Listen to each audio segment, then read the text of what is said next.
In this episode of Write, Publish, Repeat, we're talking with 3 authors about using Kickstarter for their books. And Sean and I are launching our first Kickstarter for Yesterday's Gone in print. Stay tuned for a bunch of tips you can use to launch your own Kickstarter and why you'd want to. Write, publish, repeat, it echoes through the air. A chorus for creators, a call to those who dare. With cookies as his compass and a pen that won't retreat, he journeys through the pages. Write, publish, repeat.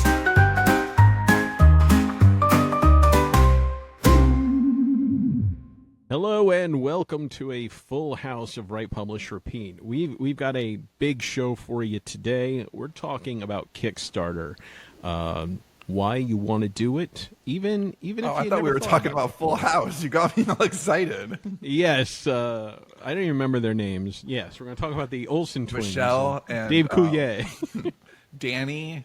All right. Well, we That's do all have I a remember. Danny here. Jesse, Uncle Jesse. With us today, we have Danny D.S. Ritter, head of direct sales at Sterling & Stone and indie author. We have Johnny B. Truant, as you all know from the previous thing. And we have Derek Siddoway, a fantasy author who's used Kickstarter with success. And welcome, everybody. We're here to pick your brains and find out what the hell you're doing and how to do it. So, we can do it too, and maybe the audience. All right.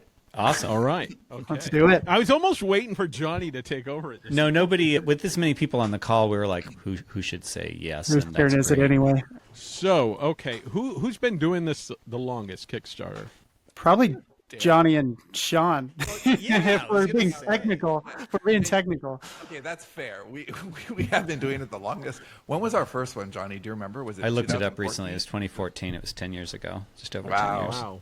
Okay, so that's impressive, and we did do 2 of them. And after the first one, we swore we would never ever do another one. and the reason we did the second one, so the first one was fiction related. It was Fiction Unboxed, and Johnny and I promised to write a book live in front of everyone without a genre or characters or anything in 30 days. And that seems like not as big a deal now, but at the time it seemed very novel and very new and very vulnerable, and it was cool. And that's not actually what we objected to at all. The fulfillment was fun. It was the constant selling that put us off, because we're used to product launches. Like in our pre self-publishing podcast days, both of us were copywriters, both of us were involved in launches, so we understood the kind of launch energy. But what we didn't take into account was that it's a relentless energy that you have to keep up for 30 days. And so we were thrilled when we launched, and we funded in 11 hours, which was fantastic. But then it was like, oh, well, you still have 13 hours and 29 days to go.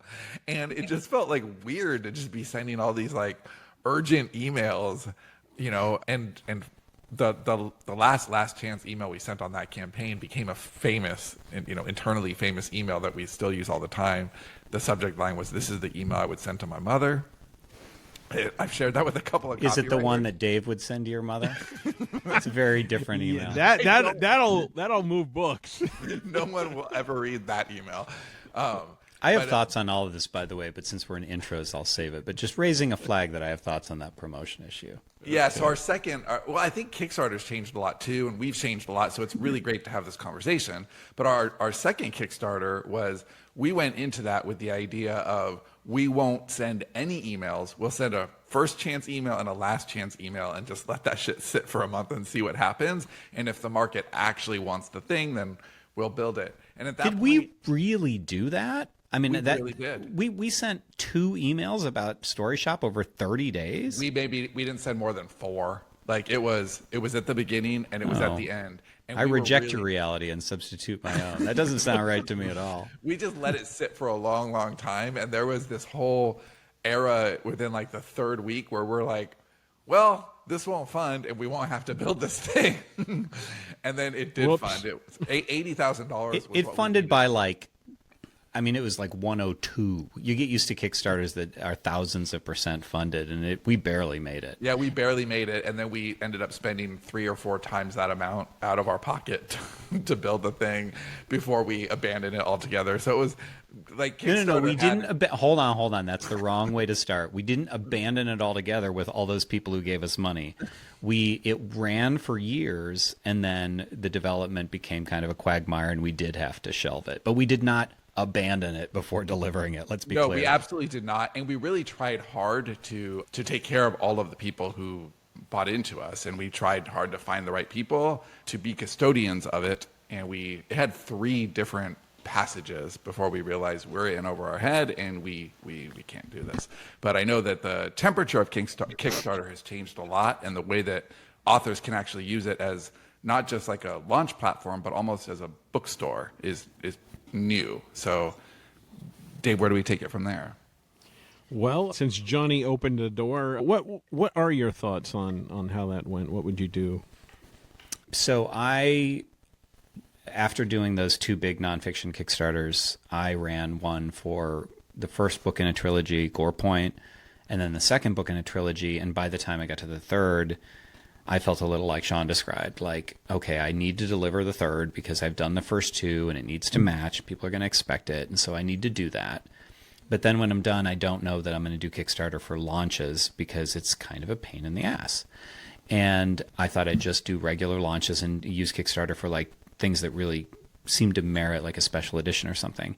However, once I got underway a little bit more, and I was saying that right before launch, and it was just like I did launch, and so I had done all the work is what I'm saying. So for some reason I still felt that way after the work, but then a few days later was like, you've done all the work for this third one. For the third one, right? So it isn't like I did the work. It wasn't like I said I'm not going to do it and then did the work and drew some new conclusions and then changed my mind.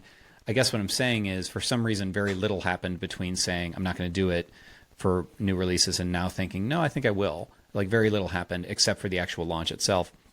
And the reason, and maybe this is going too much in the weeds too fast, but since you opened the door and because it's a Wild West out here on the WPR podcast, I just kind of decided, you know what, I'm going to treat it a little bit more like a direct store. Now, not literally, because that would be dumb. Because if you're just selling direct, then sell direct and don't give up 10% to Kickstarter and all that stuff. But I would treat it like a direct sale. I would treat it like I'm not going to keep pushing.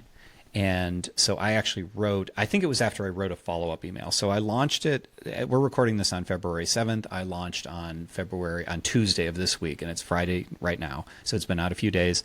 It's only running for 15 days.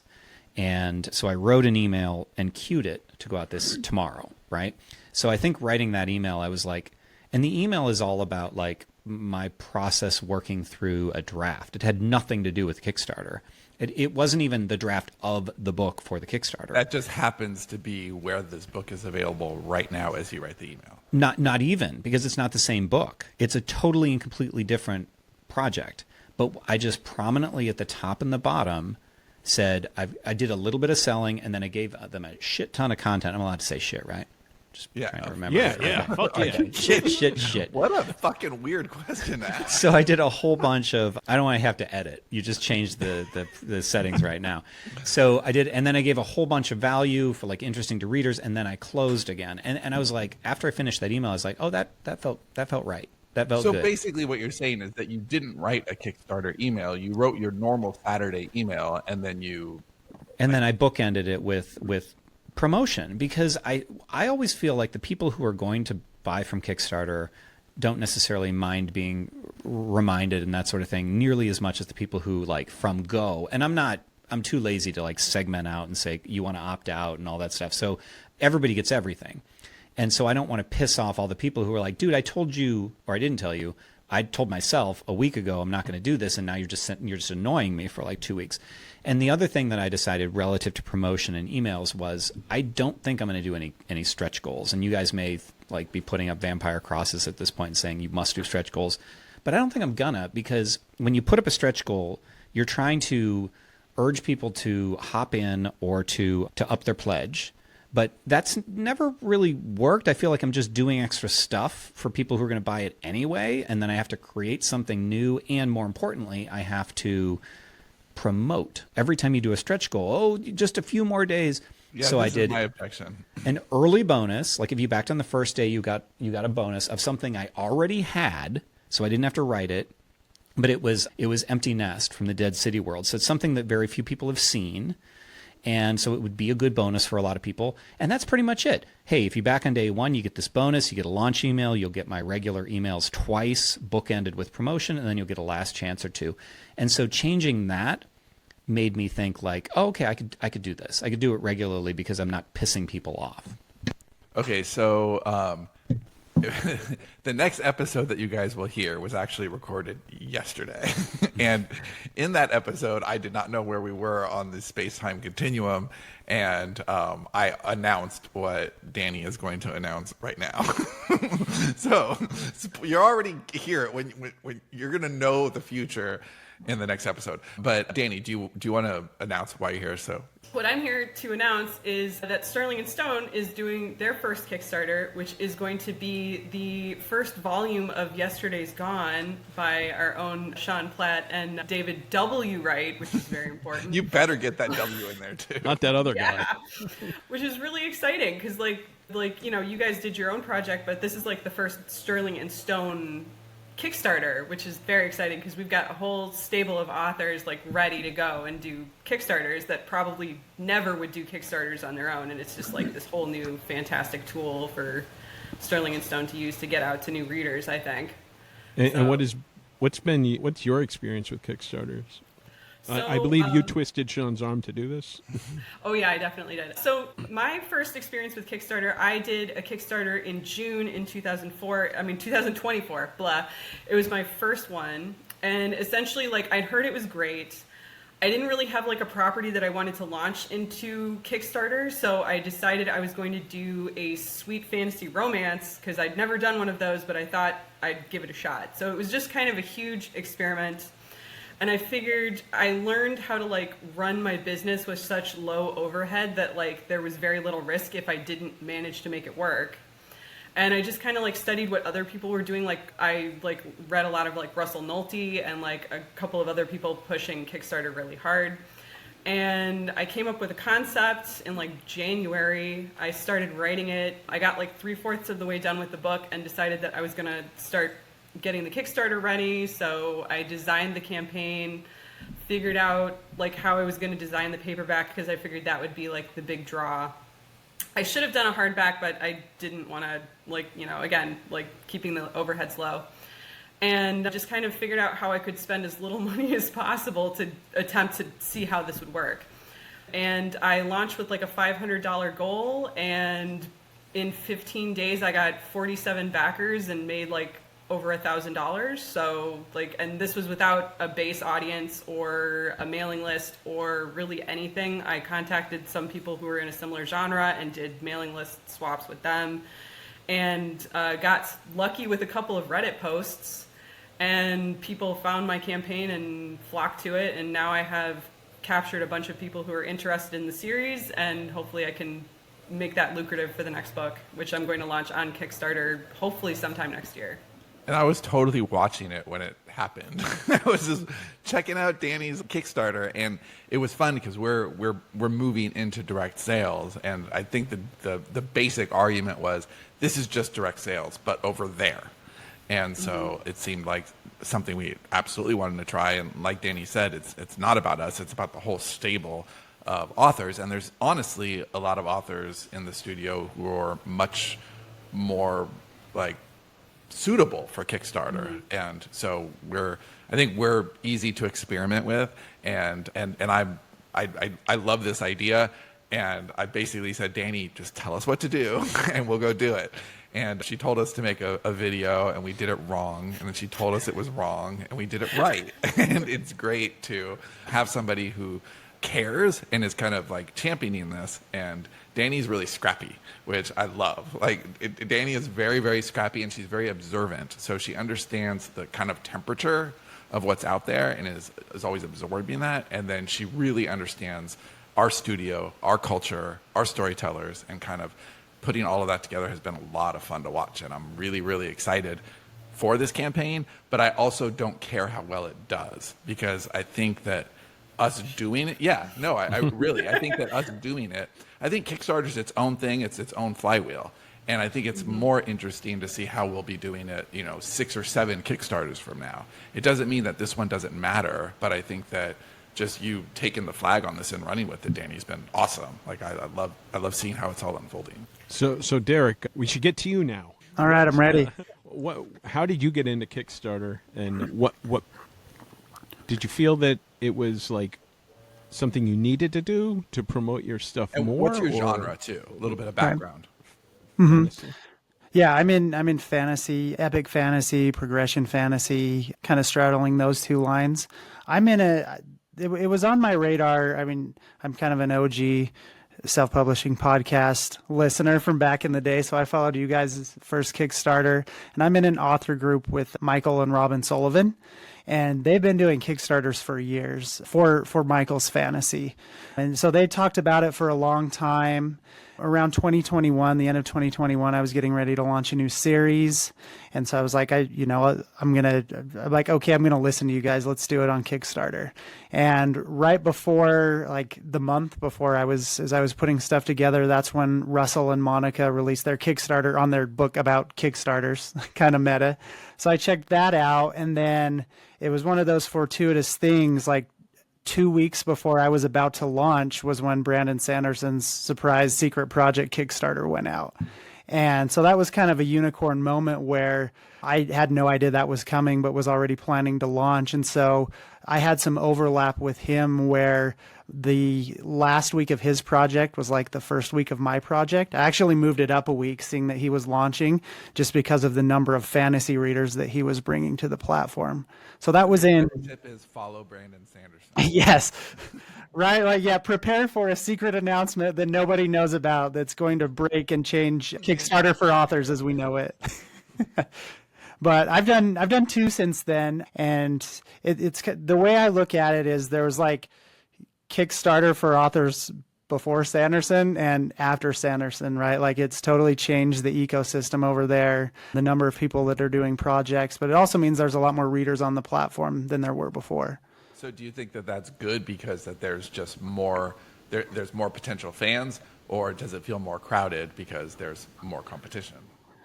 I think both. It's good for the industry, and that there's another way to, find a readership and find a way to produce your books. It's also a lot more crowded. This might be kind of a hot take, but I'm not someone who would recommend a Kickstarter to an author publishing their first book. I know a lot of people do that, but to me, kind of like what you said, Sean, where you want it to be something special, whether that's a new launch or a special edition. If you're putting your first book out there, like it hasn't been released anywhere else, and you're like, okay, I'm going to do an audio version, I'm going to do a hardcover with a special edition. I think you fight an uphill battle, and yeah, you may get funded, but it's also a balance of, if you're doing in that situation and you're trying to pay for audio, you're trying to pay for a fancy foil hardcover design, and your goal is $500, which is fine, but obviously you're not going to do all that on $500. So you may still fund, and if you fund it, $750, you could still end up losing your shirt. And that's kind of going back to what Johnny said about stretch goals too, and things like that, is there's a million ways to lose your shirt on Kickstarter if you're not careful. So I think it's a great platform. I personally don't think it's the best way to go for a debut author publishing, though. I totally agree with that. Although Danni just told a story about how she didn't have the book and that's how she got started. So I think it's not one size fits all. Oh, for sure. I wouldn't do that. But Danni is scrappy. Danni's like, I'm going to do this, and she, I think by and large, it was kind of just proof of concept. It was part of what you wanted to achieve, right? Sort of, yeah. Like I kind of went in knowing that I didn't completely understand what was going on, like what the dynamic was with the market and everything. So I was like, I have to eliminate my risk as much as possible, which was kind of how I built my original author business. Like when I started, I had no money whatsoever. I had a lot of time and I had a lot of energy to devote to teaching myself skills that I needed to publish. So generally before I came to Sterling and Stone, if I was publishing a book, I did almost everything in-house completely. Like I taught myself every skill that I needed to publish a book myself, and so I didn't have to pay anybody to do it. I do have people edit because that's really the only thing I don't want to do. But so essentially I looked at it and I said, I don't have to pay anybody to do this, and with print on demand, like every sale pays for the printing itself. So I can go in and I can risk as little as possible. So that's why I can set my goal at 500. I would not recommend if you were doing swag or anything crazy like that, that you would set your goal at 500. I would recommend that you set your goal at something that is like attainable, like you're going to cover your costs as much as you can. So like, what are examples of stretch goals that you had because that they weren't inflating your budget or your risk, but were able to motivate buyers? So with my stretch goals, I just kind of looked at like what are extras that I can provide. So like in my case, it was like special chapter headers for like the special edition. So like I have a special edition and then I have a normal edition that I sell in like normal situations. They don't have decorated headers. Like I have a full color map that I designed and like had printed, and I include that in the special edition that doesn't come in the regular edition. There's stuff like that. So it's essentially like what extras can I design that aren't going to cost me a heck of a lot more money to include. So and like in the case of Sterling and Stone's launch, like one of those things is like the new foreword. Like I mean that takes your guys' time and stuff like that. But that's like a very special thing in the first edition that like any author can do. Like you can add like a chapter, you can add a foreword, you can add more content, and yeah, it takes time, and so therefore like, you know, and time is money, but it's something that you don't have to export, so you don't have to like worry about that costing you later if you don't make, you know, $5,000 or $10,000 or however much you're looking to make. So really, it's just a question of looking at what you can provide for a low cost that people are going to be interested in and would want to spend that extra money to have because it's special, not specifically because it's worth a lot of money. Well, I was just going to interrupt with a dumb joke. Sean, I think we should do like 3 bonus chapters of Dog Vader barking. I actually think we should have a graphic novel, but it's just Dog Vader barking. So it opens up with ruff, ruff, ruff, ruff, and then page 2 is bark, bark, bark. But it's 32 pages. It is just Dog Vader barking. So what are you going to say, Derek?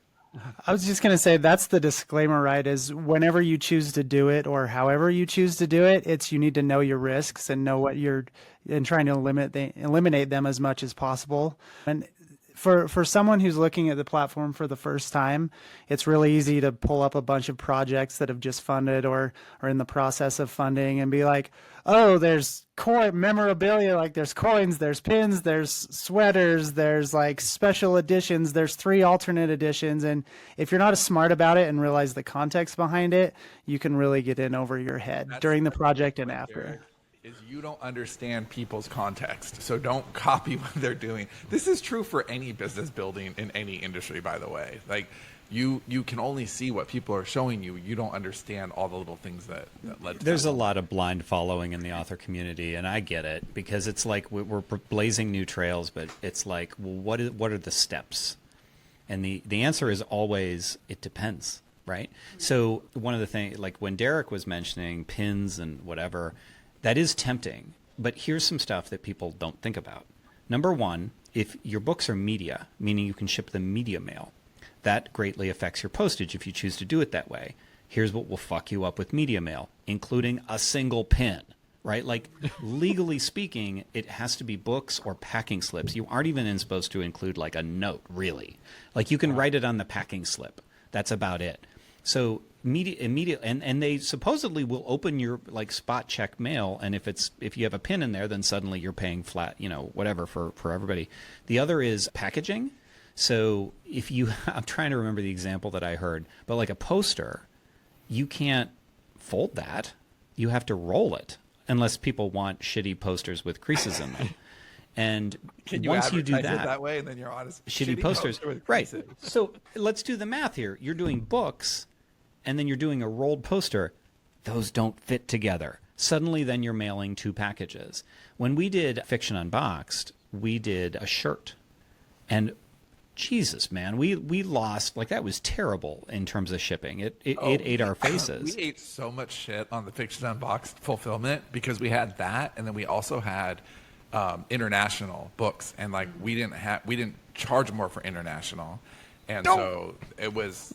That's the main reason, I think. So actually, first of all, I totally agree. I don't think it's necessarily a good thing to do on your first Kickstarter unless you are doing it specifically to learn, because I would say that's the flip side is so when I did my first Gore Point Kickstarter, and by the way, I'm not a Kickstarter superstar. I was just looking up Derek's. I'm like, fuck, he's like wiping the floor with me, and like I've been in this for longer, and I should be able to do better. But like you see that, and that's okay. So that's actually a side point is that it takes a psychological toll on you.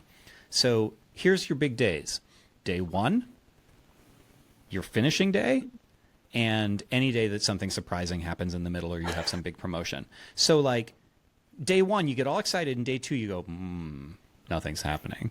And you refresh it constantly. Let me check. And it ruins your day because every time you check, you're like, oh, nothing has happened. I'm a failure. Or you're watching, like, you aren't getting there. And by the way, on Kickstarter, the faster you fund, there's an algorithmic bonus, but there's also like psychological for people who are joining. People don't want to join an underfunded Kickstarter in a lot of cases because they're like, well, I'm just going to go through the hassle and then it's not going to fund. That's an attractive crowd like a crowd.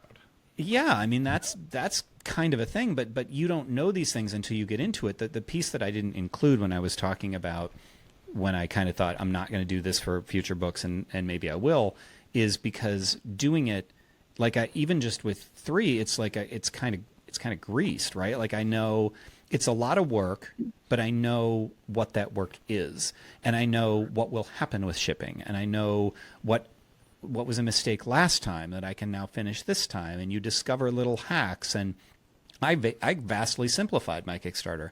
I was offering, so just as a very simple example, I was offering some pie in the sky levels. Maybe somebody will pick this up. Well, it makes you look like an asshole if nobody buys it, because suddenly they're like, why would anyone spend $5,000 to hang out with this guy? And then you have to do all the stuff that goes with it, right? Like you have to set up the items. And that stays in the sidebar forever, right? So you can't take it back later. Right, you look a little dumb. It's fine. I don't mind looking a little bit dumb, but I had to create an image for that. I had to write text for it. I had to think of what am I not considering with this, and you know, what are the, like, I've become so familiar with the costs of printing and shipping, both to me and away from me. I did drop shipping. I was gonna do drop shipping with the first one that I did, but I decided it was just easier for me to order them all to me and send them out manually, which is the opposite of what I would have thought. So now I don't even consider it. I'm like, it's okay. I can just spend some time packing and shipping. That was a big thing for me with going back to my first Kickstarter was I've used a fulfillment company for all 3, and there's no way I would handle fulfillment myself. So my hat's off to you, Johnny, because I think that's crazy. I looked it up and I couldn't, despite asking everybody I knew, I couldn't find a fulfillment company. So that's why I did it myself. Well, I know a couple after the show. Yeah, I'm kind of hesitant to throw some names out, but one thing I did was, because my 2 options were to fly to Virginia, sign books, or have all of the signature plates, the pages, shipped to me, sign them. And I know in Will White's case with his first Kickstarter, like a third of his signature pages got lost in the mail when he did that, and we're talking like hundreds and hundreds of signature pages. So what I ended up doing was finding a local company that would print and could ship the books on a pallet for me. So it's like hacks like that where I could go down, they were an hour away, brought all the books here in my truck, signed them, took them to them, and they handled all of the pallet shipping, which is a whole different beast. So like finding ways, whether you do fulfillment or not, I think to kind of cut those, maybe not cut costs, but either save time or energy, can make a big difference. Derek, did you do book plates or tip-ins for the signature? Were they actual pages? I've done both. So for both of my Mana Beast books, I signed the actual books. For a series that I co-wrote that I offered as an add-on, we did book plates. And then for my Griffin Riders Omnibus, since they were all printed in Taiwan, they shipped me the tip-ins, and then I shipped them back to Taiwan to be put in the book. Tip-in? I don't know. It's an extra page that basically what Derek's describing is they send you a bunch of, I assume, 2-page spreads, right? It probably isn't a single page. And then you sign it and send it back, and they'll put it in the book. But a lot of printers won't do that. What Joanna Penn did was she did her fulfillment through Book Vault. They did the shipping, but she's close enough that she could just drive to Book Vault and just sign the actual books. But like, I don't think anybody that does print on demand drop shipping will do a tip in. So it means you need to do some sort of a print run, which is, and Derek, I'd be curious, actually, that's its own beast. I haven't done a print run. I've considered like small digital print runs, but as far as an offset print run in Taiwan, like, man, I don't know. That's a whole nest of snakes too. Yeah, what's the timing on that? Like from the time that you have your finished manuscript and you want to get the printing done, like how long does that take? You're looking at, I had some delays waiting on art, which we can get into that later about having all your stuff done before you do the Kickstarter, right? So my most recent one, which was the one I did the limited print run, I finished funding in November of 2023, and I think I got fulfillment out in, man, it was like August of 24. So I had a couple of delays in there, but you're probably looking at, I would say 3 months, 4 months to be safe when you're dealing with an international shipper. And I was lucky because working with a fulfillment company, when I paid to have the book shipped here after I'd sent the tip-in pages back, there were like 3 or 4 authors that had books coming. So save some money on shipping there. But you think about getting a box of pages shipped to you, you sign them all, they go back to Taiwan. You hope they don't get lost in the mail anywhere. You're starting all over again. They put the pages in. They finish printing the book. And they also send you a proof. So it's like a dummy proof, meaning the inside's just blank pages. But you have to wait to get that. You wait to get the tip in. So you're like 3 to 4 months automatically, I would say, without considering, that was in a pre-tariff world. So again, thinking about expenses and how much that book might cost in 2025 versus 2024. There's just a lot of things that change when you're entering the global economy to have books printed, right? Thanks, Obama. One more thing too that you can't totally plan ahead for, and experience is the best teacher. So that is one thing. I'm doing fulfillment in about a month, so it's much less. But I'm trading time for ease and scale. Like I'm just doing it myself. And the other thing that I do is I've been hand selling books a lot. I really enjoy that. And what that means is that if I overbuy, I don't care. I'm using BackerKit. BackerKit will tell you wait 2 weeks, the complete 2 weeks before sending out surveys. And then even after that, you have to wait for surveys. And it's a whole big deal before you can confirm that the people who did the Kickstarter paid, that their payment cleared and all that stuff. And so if I wait those 2 to 4 weeks to order books, that's just adding extra time. But it's like once that Kickstarter closes, I'm like, approximate number, add 10%, buy the books. Like I don't care because I'll sell them eventually anyway. And so little hacks like that. I'm doing one with the Currents Kickstarter where like you can put your name in the book, like you can be a character or that sort of thing. And an Easter egg was one I did in the last book, like a personal reference or like a nickname or something that means something to somebody for higher tier backers. And that sounds really great. And I'm doing it again. So it was great enough to do again. But what you forget is you got to wait for the payments to clear. You got to send the survey. The people have to get back to you. And that's before you can print a single copy for anybody. So this time what I'm going to do is contact people the second it closes, and I can always remove it later, right? Like I don't want to drag it out. Just make them in a really bad light so they're like ashamed of it. Right. So with all of this in mind, do you think that it's better to, like, okay, should you have more digital deliveries rather than stuff that you'll have to ship separate and add to your cost? And if so, what are some of the ideas you have for content that, people actually want, that is just not, here's my garbage, take it? One thing, oh, go ahead, Danny. Sorry. Well, I was going to say that's a really interesting thing, especially for international authors, because I'm not actually located in the U.S., which makes shipping anything an absolute nightmare. Like, there's no guarantee that anything that you send from Mexico is going to get anywhere else but Mexico. Like, no offense to the country, but it's true. So, like, looking into like digital stuff, lots of people tend to do like art. That's a big thing that people tend to choose, and that can be good. I don't know if it I don't think any digital digital thing is going to draw as much attention as like a physical thing, like pretty much ever. Like, even my husband suggested, like, why don't, like, if you were doing like a science fiction series, like maybe do like a 3D printable like figurine or something like that, like especially with like people who are into like the Space Marines kind of thing. But customers want the figurine, not the printable. But yeah, exactly. Yeah. But I'm like, there's no way anybody's going to get as excited if you're not like just sending them the figurine. And also, you're also assuming that these people have 3D printers. Like, you're assuming that is a very big assumption. Yeah, exactly. So you're kind of like, it's sort of like the toy in the cereal box. Like, nobody's ever going to get as excited about like an actual toy in the cereal box. Like, or they're going to be way more excited about the toy in the cereal box than they are about having to clip the coupon and like send away for the toy. And I kind of feel like that's a similar vibe. That's very true. With digital prizes. Derek, did you have any ideas for things that have worked for you? Kind of the same thoughts. I'll do like character illustrations, and then like not really an alternate cover, but kind of a landscape image that I'll usually commission ahead of time, and I'll use it for my project image. So you can see on Beast Mage and Storm Totem, the art on the cover of both of those was like an alternate image I threw in for people. Again, just digital only.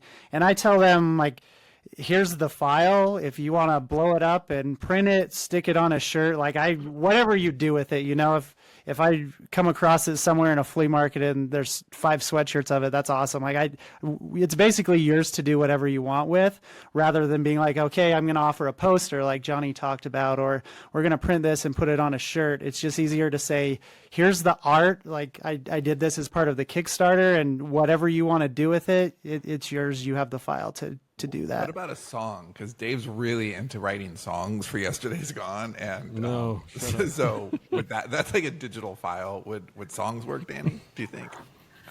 Possibly. I'm not totally sure about that, because like you're mixing media here. We assume that people who are reading our books are going to enjoy a soundtrack to that, and I don't know if yes, Sean. Nobody enjoys soundtracks. So I don't know. Don't cross your streams. That is the thing about Kickstarter, is you kind of don't know.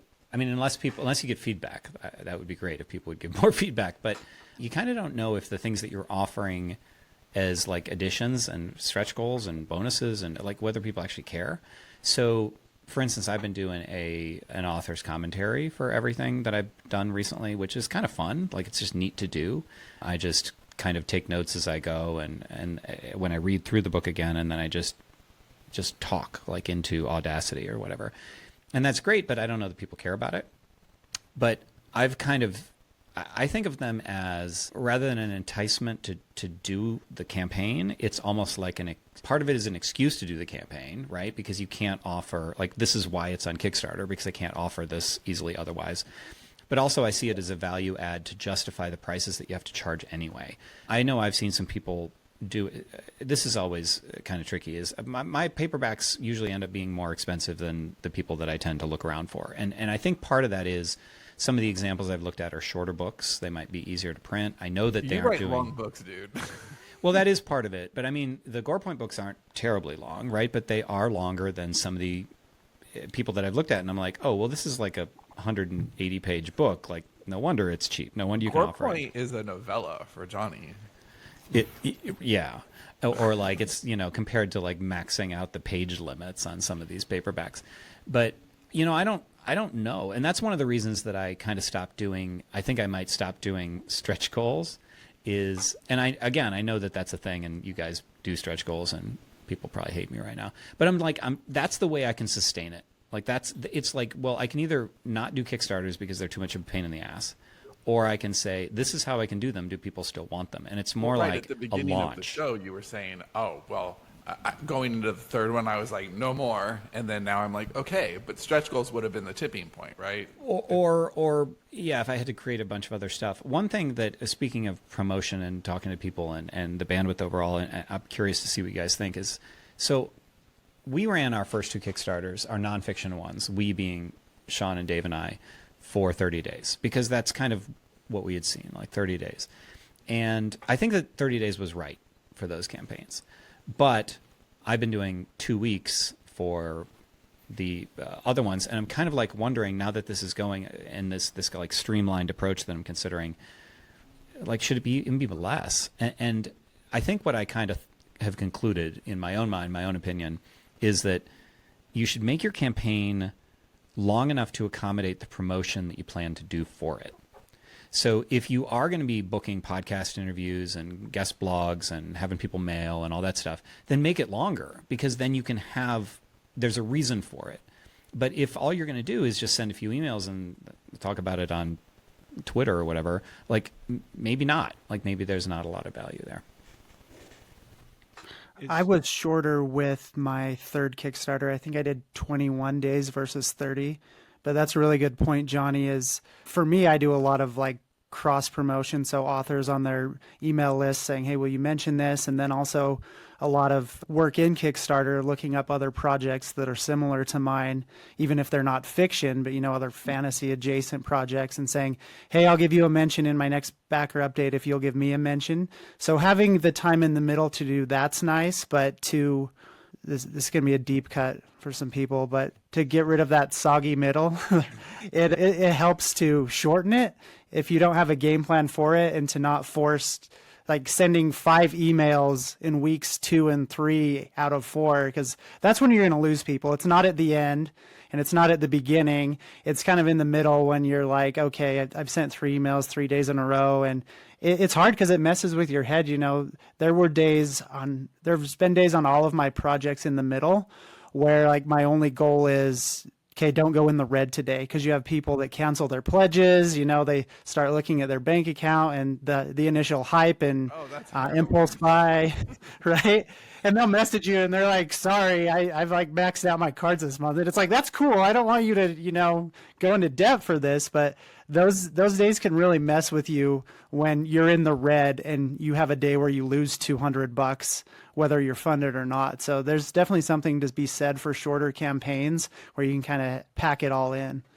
How long is yesterday's gone, Danny? Yesterday's gone. I was planning on it being 21 days.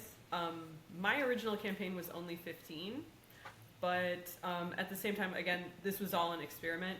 I have found just in that time that like I didn't do a lot of external crowd exciting going on. I mean, I did a little bit with exchanges, and again, I had a couple people post about my book on Reddit, which was really cool. Word of mouth is so incredibly valuable.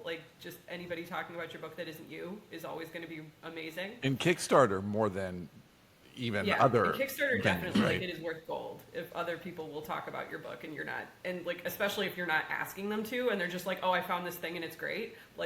Oh my gosh, that is worth so much. But what I was doing a lot, and I think I only had 2 backers back out of the 41 that backed me, was essentially just rallying people up on the inside. So even if there was nothing happening, I would just get on and be like, guys, I am so grateful you're here. Thank you so much for believing in me. Thank you so much for making this first campaign amazing. You guys are incredible. It's all about you. I'm here to make you guys happy and to make sure that you're having fun, and just spamming them with that a bit, because they're here, they're a captured audience, so they're here to they're interested in this thing, keep talking to them about it. And that seemed to work really well. I would get responses, I mean, not always a lot, but I would get responses on every one of my updates, even if it wasn't about anything. I think at one point I had to be so we're doing fulfillment, but also there's a hurricane, so I might not be here for a couple of days, and if you don't hear from me, I'm probably not dead, but it'll be fine. And everybody's and just getting like kind of a sense of community and like that, like, you know, people are part of the project, I think helps a lot to keep people interested and like invested, essentially. Yeah, you did that really well. I found that the captured audience I have in my basement never wants my fucking stories. Danny, you did So that so really how well. how do you? During What's that? You did that very well during the campaign. Every time I would see you communicate, I felt like you really cared about the audience and that engagement was really clear. So, like, I mean, I've joined the campaign because I like you. like that was my barrier to entry right there. I don't have time to read books that I'm not working on these days. And so even if it had been my genre, that wouldn't have like got me over the line. It was like, oh, Danny's doing this thing, I want to support Danny. But like once you support somebody, you get all the communication, so you see it. And I did love how you communicated because it was you made the backers feel like they were on this adventure with you, and you were surprised as anybody to be on this adventure, and that is infectious. And I love that like your campaign was really small. It's like yours is small, Johnny's is medium, and Derek's is big, right? This is the spectrum of campaigns here, but it doesn't really matter where you are on that. You need to make a connection with the person. If you're not making any connection, you're just product there. Your product probably isn't that special. Like there's a lot of books, there's a lot of board games, there's a lot of like every single thing on Kickstarter. So you either need to have the best story possible, and you're competing with a bunch of other storytellers.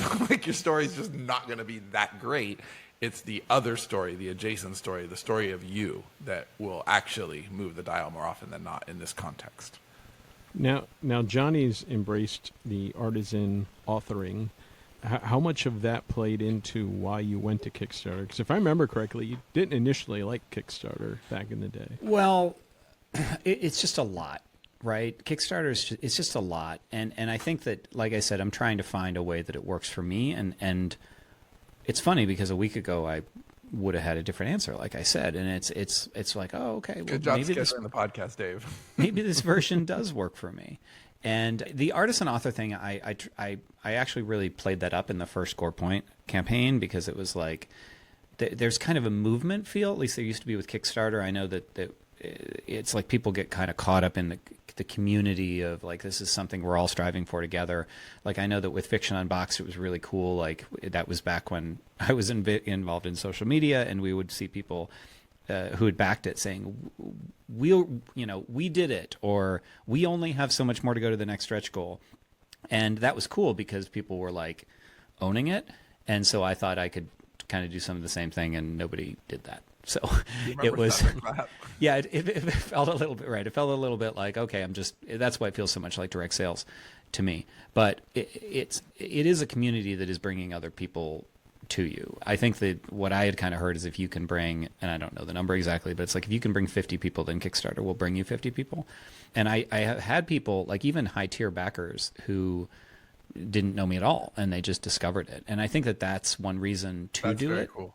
Is to try and find people, because there's kind of a like you get a buyer that's not as price sensitive, right? It's just kind of it's a reader who isn't looking for the like 99-cent ebook. It's the opposite of KU. And you also can make the argument that, yeah, Kickstarter's a lot more crowded than it used to be, but so is KU. And Kickstarter, at least, it's way, way, way less crowded. And you have, to your point, Johnny, you have a more like fervent reader who's looking for a more tangible experience. And they want, and let's not knock being crowded either, because Kickstarter, yes, there was a time when Fiction Unboxed was the #1 funded fiction project on Earth on Kickstarter.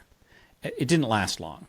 Like, before, and that's well before, people knocked us off that plinth well before Brandon Sanderson. But it was easier back then to stand out as an author with a book, but the flip side is that nobody was going there to look for books. Now people are going there looking for books, and some genres particularly. So like, Derek, I know fantasy and comics and especially like NSFW comics and that sort of thing. Like those are big things on Kickstarter. And I mean, I think I have a little bit of a disadvantage, and you guys may find the same thing. It seems like post-apocalyptic and horror, I think, are maybe a little harder sell. But certainly like those fantasy people, but like games and stuff, it's just kind of find your audience or make your audience. And I don't know, I'm rambling at this point. There's a lot of parallels I've found between people that buy books at cons, in person at conventions, right? And the Kickstarter crowd. Like you'll run into people at cons that you're like, oh yeah, I bought your first book last year and I was waiting for you to be here this year to buy the next one. And it's like, it's on my web. Like you can get it other places. You don't have to wait a year, right? But they won't and do it's it, the right? same, Like the right? con buyer only buys at cons. They do. And same thing with Kickstarter. There's people that go on Kickstarter and that's like their thing for the year is they go on a few times and they find some books that they think look good. They may not even read it, right? Or like read a lot about it and support it. They just know that it's in their genre and the cover looks awesome. For them. Yeah. That's how they shop. How important is it to have like a beautiful like artistic book? I mean, got all the fancy the side thing and the foil and all that. How important is that to really sell a high priced item? It's really important. I think that might be, I hate to say it, I think that might be one of the most important things on Kickstarter because it's such a visual, it's such a visual platform. Like everything is just images. You've got the text in your campaign, but the most successful campaigns are just like plastered with like gorgeous images of whatever the product is, no matter what it is. Like I'm addicted to buying playing cards on Kickstarter right now. That is my number one addiction. And just if you have a beautiful image of just these like playing cards, I am at least interested. I might not immediately buy, but I will definitely scroll down and look at all of the pretty pictures, and you get my attention. And I think this is also part of why some genres do really well on Kickstarter and other genres don't, because if you've got something like noir mystery, like that is, I mean, it can be as visually appealing as like high fantasy, but you're not going to have like the gorgeous image of like the dragon or the demon or whatever. You're going to have like, the seedy detective in an alley, which is not as visually appealing, I think, to most people as like the bright colors and drama of like science fiction and fantasy. So I think it's not offering like a world that invites you. It's a bit different, I feel. So I know we have to wrap things up here. So what advice, if there's one piece of advice each of you have for people that want to sell their books on Kickstarter, and we haven't mentioned it already, what would it be? For me, it would probably be, I've kind of mentioned this before, but planning ahead so you have as much stuff done before. With Beast Mage, I had everything done. Like it was narrated, like the book was finished, right? And with the sequel, I had finished revisions like the week before it started. And so it was in narration. Just having like those open loops in your mind while you're also doing a Kickstarter, I think that kind of makes it an uphill battle. So if you can focus just on the Kickstarter for those 14 or 21, whatever days, it really helps. And then to kind of bookend or recap what we've talked about with stretch goals and things you offer, even if you're kind of setting it up as a surprise to your backers, I think it's helpful to have all of that defined before your campaign starts too. So knowing that, okay, I've priced it out. If we hit X goal, then I can afford to put gilded pages on, right? And if we hit X goal, I can afford to do fancy chapter headings. Don't try to figure that stuff out in the middle of the campaign because you're going to get caught up in the hype and just wanting to offer more stuff. And that's a really way to, like we've already talked about, to lose money and get buried in stretch goals. So it's as much as you can figure out and price out ahead of time. Like it's cool to have the momentum and release it for backers, but you should know like up to my pie in the sky number is this, and up to a certain point, I know what I'm going to do along the way. And then, if it goes gangbusters and just exceeds expectations, that's a good problem to have at that point. But having all those steps figured out, I think really helps you have a good plan. Danny? Oh, me? Okay. I would say try and be smart about it, but don't be too scared to try it. Like, I think almost, maybe not baby authors, but I think almost anybody, if you're smart about it, you can get on there and possibly make it work. So don't let the people making hundreds of thousands of dollars scare you from trying a smaller campaign, especially in the beginning. And Johnny. Yeah, I actually have 3. It's kind of like Sean with his well, hold on, I only have one answer, but there's 3 parts. One would be keep your psychology in check. Just you need to know what you're going into, and it is a roller coaster ride. And I actually thought of this when Danny was talking about the people who are making the hundreds of thousands of dollars. It's easy to feel disappointed about a good showing because you're comparing yourself, or to feel like you're having, Derek said, the day where you lose $200, that sucks. But if you're doing really, really good overall, it really doesn't suck that much, right? So that would be one. I don't remember what the second one is. So I'll come in with, playing off of what Derek said, I couldn't agree more about having things done ahead of time. But I would say, for me, it's really just intelligent time management. It's kind of a larger bucket. I am constantly making lists of what can I do right now? I was going to fill out, again, I use BackerKit as a pledge manager, and I wanted to fill all that stuff out early, and I'm like, nope, that's better after. So I can't do that yet, but what can I do right now? Is there some book art that I can do? Can I finish the CTAs for the book? Can I, all those things, and you'll get better each time. That was actually the third one, was understanding that there's value in just doing it and not even worrying about making money. Keep it small, and you can only learn it by doing it. All right. Well, thank you, each of you. Derek Siddoway is at, I have these things mixed up here. Okay. Derek Allen with 1 L, Siddoway.com. And you can subscribe to his Substack at dsidd.substack.com. And Danny is at dsritter.com. And Johnny's at johnnybtruant.com. And also he has his artisan author book, johnnybtruant.com/artisan.